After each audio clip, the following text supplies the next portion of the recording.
নমস্কার, কেমন আছেন আপনারা সবাই? এসপি কিচেন ব্লগে আপনাদের সবাইকে স্বাগত জানাই। আজকে আপনাদেরকে তৈরি করে দেখাবো ক্ষীর কদম। তার জন্য আমি নিয়েছি 2 প্যাকেট দুধ। তো 2 প্যাকেট দুধ আর কিছু গুঁড়ো দুধ থাকবে 100 মতো, তো সেটা দেব, পরে আপনাদের দেখিয়ে দেব। তো সাথে থাকুন, আর পুরো ভিডিওটা দেখার জন্য আপনাদেরকে শেষ পর্যন্ত থাকতে হবে, তাহলে আপনারা কিন্তু পুরোটা জানতে পারবেন যে আমি ক্ষীর কদম কিভাবে তৈরি করলাম। তো সাথে থাকুন আপনারা সবাই।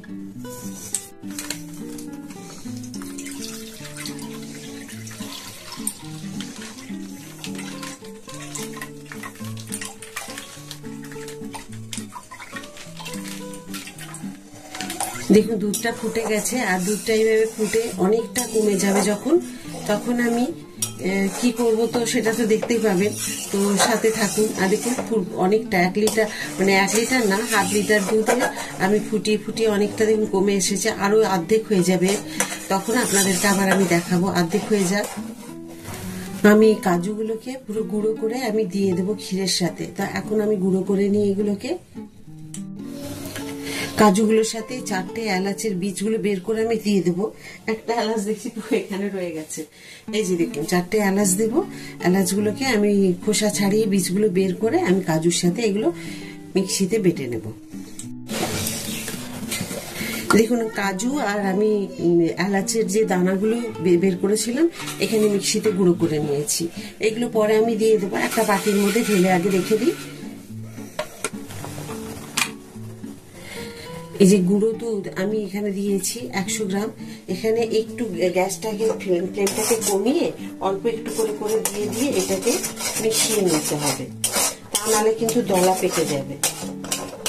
এই যে দেখুন দুধটা যখন দেখলাম যে আমার 4 ভাগের 1 ভাগ হয়ে গেছে, তখন এটাকে আমাকে এইভাবে করে নিতে হবে।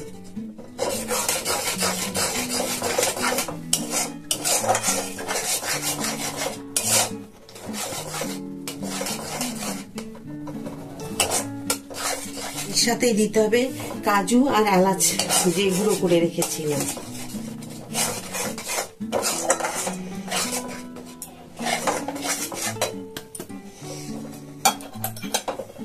একদম কড়াই থেকে ছেড়ে আসছে।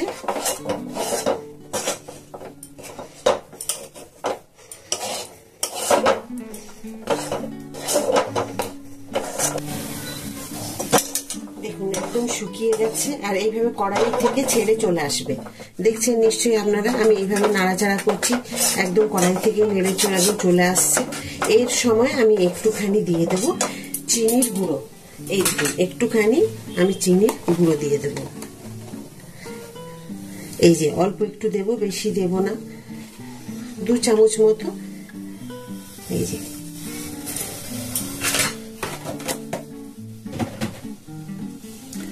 এবার চিনির গুঁড়োটাকে এর সাথে মিশিয়ে দেব।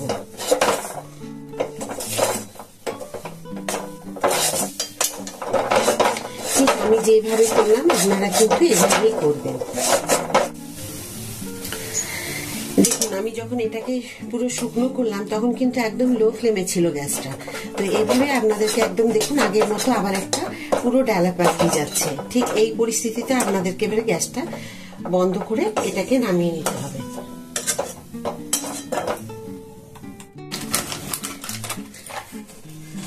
দেখুন মিশ্রণটা আমি নামিয়ে নিয়েছি।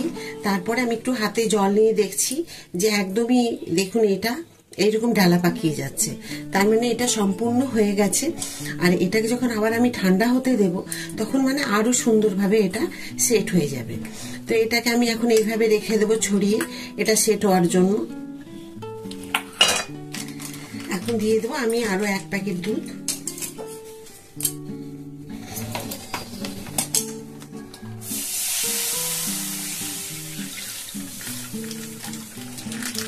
এটা জাল হোক, যখন ফুটে উঠবে তারপরে আমি এটা ছানা তৈরি করব। হাফ লিটার দুধকে দেখুন ফুটিয়ে আমি অনেকটা করে নিয়েছি। আপনারা চাইলে করতেও পারেন, নাও পারেন। আর দেখুন এটাকে কি সুন্দর ক্ষীরটা একদম নরম, মানে যে একটুখানি নরম ছিল আরো শক্ত হয়ে গেছে। আরো ঠান্ডা যখন হবে আর একটু শক্ত হয়ে যাবে। তো এবারে আমি দেখুন এখানে 1 ঢাকা ভিনিগার আর একটু জল নিয়েছি, মানে হাফ বাটির মতো জল নিয়েছি।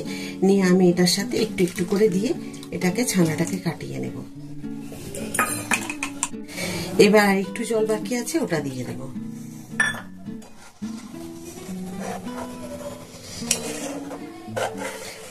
দেখুন ছানাটা একদমই সুন্দরভাবে কেটে গেছে। দেখুন আমি যেহেতু কড়াইয়ের সাইডে যে ক্ষীর করলাম, সেই ক্ষীরের মানে পুরো কড়াইগুলো পরিষ্কার করে দিয়েছি বলে দেখুন একটু লাল লাল দানা দানা লাগছে দেখতে। ওটা কিচ্ছু না, ওটা দিলেও টেস্ট হবে। ওটার জন্যই আমি পরে ছানাটা তৈরি করলাম, আগে ক্ষীরটা তৈরি করলাম। কিন্তু আপনারা চাইলে অন্য কড়াইয়ে আপনারা আবার ছানাটাও করতে পারেন একসাথে, বা ক্ষীরটাও করতে পারেন আলাদা আলাদা জায়গায়। আমি এটা আমার সুবিধের জন্য আমি এটাকে করেছি, আপনারা আপনাদের সুবিধের মতো করে নেবেন। তো দেখুন ছানাটা পুরো রেডি। দেখুন ছানাটাকে আমি যেহেতু ভিনিগার দিয়ে কাটিয়েছি, তার জন্য আমি 3বার 4বার করে ধুয়ে নিয়ে এখানে আমি রেখে দিয়েছি। আর খুব যে জলটা ঝরিয়েছি তা না, দেখুন এইরকম আছে, এইরকম অবস্থাতে আপনারা নেবেন। আর তারপরে এটার সাথে আমি কি দিচ্ছি একটু দেখুন। আর ছানাটা খুব সুন্দর হয়েছে, নরম, খুব ভালো হয়েছে ছানাটা। দেখুন এখানে নেব আমি যেরকম মিষ্টির পরিমাণ আছে সেই পরিমাণে আমি এখানে দিলাম। খুব একটা মিষ্টি দেব না, তার জন্য দিলাম আমি 1.5 চামচ চিনি, মানে 1.5 চামচ থেকে আর এই 1 চামচ, 2 চামচ দিলাম চিনি। আর এখানে দেব 1 চামচ আর 1/2 চামচ সুজি।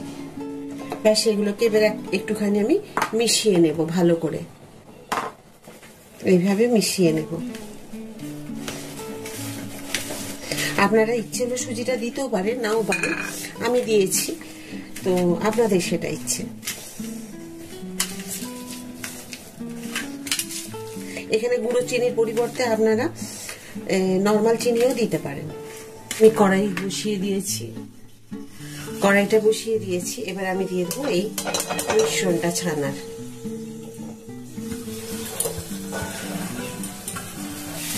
দেখুন একটু দেব ফুড কালার, এই যে এইটুখানি নিয়েছি। তো আপনারা ইচ্ছে হলে সেটা দিতেও পারেন, নাও পারেন, আপনাদের ইচ্ছে সেটা। তো এটা দিলে একটু ভেতরে খুব সুন্দর অরেঞ্জ কালার যে আসে, সেটা খুব ভালো লাগে দেখতে। তো এটা দেখবেন থাকে মিষ্টির দোকানে দিয়ে থাকে। তো এভাবে দিয়ে দেবেন যখন এটাকে গরম করবেন। আর একদমই লো ফ্লেমে করবেন, কিন্তু এটাকে একদম হাই ফ্লেম করবেন না, কারণ হাই ফ্লেমে দিলে কিন্তু এটা পুড়ে যাবে ছানাটা। দেখুন আমি লো ফ্লেমে করে রেখেছি, এদিকে দেখুন একদম লো করা আছে। দেখুন কি সুন্দরভাবে ছানাটাকে আমি এভাবে করে নিয়েছি। তো এইভাবে আপনাদেরকে করে নিতে হবে।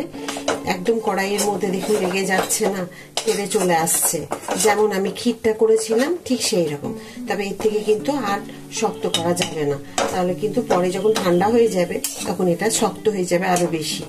তো চলুন, দেখতে পাচ্ছেন কড়াই থেকে একদম সুন্দর চলে আসছে উঠে। এইরকম অবস্থায় আমি রেখে দেবো একটা জায়গাতে। একটু হাতে ঘি নিয়ে, আর এখানে একটুখানি ঘি দিয়ে দিতে হবে, ব্যাস। দেখুন আমি হাতে এইভাবে নিয়ে নিয়েছি। আগে এই গোলগুলোকে আমি করে নেব, যে কটা হচ্ছে, তারপর আমি ওটাকে ওখানে করব। এইভাবে আপনারা গোল গোল করে নেবেন, ঠিক এক মাপের করার চেষ্টা করবেন, তাহলে দেখতে ভালো লাগবে। দেখুন ভিতরে যে আমি স্টাফিংটা দেবো, ক্ষীর কদমের ভিতরে যে থাকে, সেটা আমার হয়েছে 15টা। তাহলে এখান থেকেও আমার 15টা করতে হবে। তা আপনারা চাইলে এটাও আগে করে নিতে পারেন, কারণ এটা করার পরে আবার এটা করতে পারেন। তো আমি এবারে এটাকে করে নেব ঠিক ওই একইভাবে, যাতে ভেতরে যে আমি দিয়ে এটাকে কোট করবো। দেখুন আমি এখানেও 15টা করে নিয়েছি, তার মধ্যে একটা তৈরি করে নিয়েছি, আর একটা এইবারে আমি কিভাবে করছি আপনাদের দেখাবো। হাতে তো আমি ঘি মেখে নিয়েছি, এবার আমি একটাকে ধরলাম, ধরে ঠিক এইভাবে চেপটে নিয়ে হাতের মধ্যে আপনাদেরকে করে নিতে হবে, এভাবে ছড়িয়ে নিতে হবে,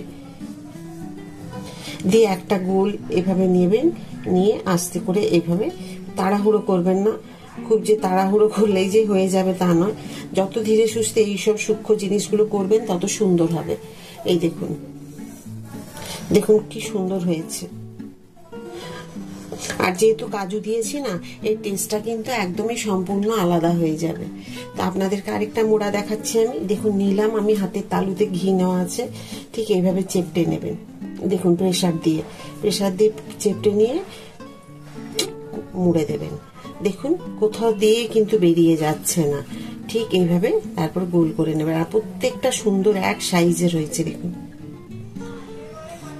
আবার আমি নিচ্ছি এভাবে, আপনাদেরকে অনেকগুলো দেখিয়ে দিচ্ছি এভাবে কিভাবে আপনারা ভেতরে কোটটা মানে করবেন, ওপরের ইয়েটা কোটটা। তো সেইভাবে আমি দেখুন পাতলা করে নিলাম। তো সাইডটা যেরকম থাকবে এক লেভেলের হবে, মধ্যিখানে দেবেন, দিয়ে এটাকে এইভাবে খুব একটা তাড়াহুড়ো করার দরকার নেই, কারণ আমরা তো মিষ্টির দোকানের মতো তো ওনাদের মতো তো এক্সপার্ট নই। হ্যাঁ, আমরা বাড়ির লোককে খাইয়ে মাঝে মধ্যে খুশি করতে পারবো বা জানি এই জিনিসটা বলতে পারবো। তো বা আপনারা আরেকটা কাজও করতে পারেন, আপনাদের দেখাচ্ছি আমি। দিয়ে এভাবে দিলাম, দিয়ে তারপরে এভাবে আস্তে করে মুড়ে দেব। খুব মানে সুন্দরভাবে হয়ে যাবে, কোনো ভয়ের কিছু নেই যে হবে কি না, পুরোটা মোড়া যাবে কিনা, সুন্দরভাবে হবে। যেমন আমরা খুব রান্না করে অভ্যস্ত, আমরা খুব ঝটপট করে সব রান্না করতে পারি, সেই রকম এইসব কাজগুলো ওনারা খুব ভালো করতে পারেন। তো এইরকম ধরনের একটা থালা নেবেন, একটু ঘি বুলিয়ে নেবেন বা তেল, রিফাইন তেল, তো ঘি নিলেই ভালো হয়। দিয়ে তারপরে আপনি এটাকে এইভাবে নেবেন, দিয়ে এইভাবে চিপটে নিয়ে তারপর একটা গ্লাসের নিচে বা উপরে মানে বাটি এইভাবে প্রেসার দিয়ে নেবেন, এই যে এইভাবে দিয়ে এইভাবে তুলে নেবেন, তাহলেও আপনার হবে। দিয়ে একটা এইভাবে দেবেন। আপনাদেরকে অনেকগুলো মোড়া দেখিয়ে দিলাম, মোড়াটা কোনো ভয়ের কিছু নেই, খুব সহজে খুব সুন্দরভাবে কিন্তু এটা মোড়া যায়। তো আপনাদেরকে এবারে আমি দেখাচ্ছি এটা কি করতে হবে। এখানে আপনারা খোয়া ক্ষীরও নিতে পারেন, দিয়ে গুঁড়ো করে নিতে পারেন। আমি নিয়েছি এখানে গুঁড়ো দুধ, গুঁড়ো দুধের মধ্যে এইভাবে কোট করে নেব। দেখুন এটা একদম সুন্দর সবার মধ্যে লেগে যাচ্ছে, দেখুন।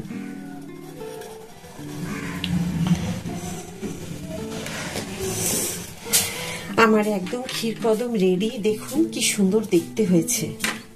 তো এই ক্ষীরকদমের ভিডিওটা আপনাদের কেমন লাগলো অবশ্যই কমেন্ট করে আমাকে জানাবেন। তো আমি আপনাদের কাছে একটা কেটে দেখাচ্ছি।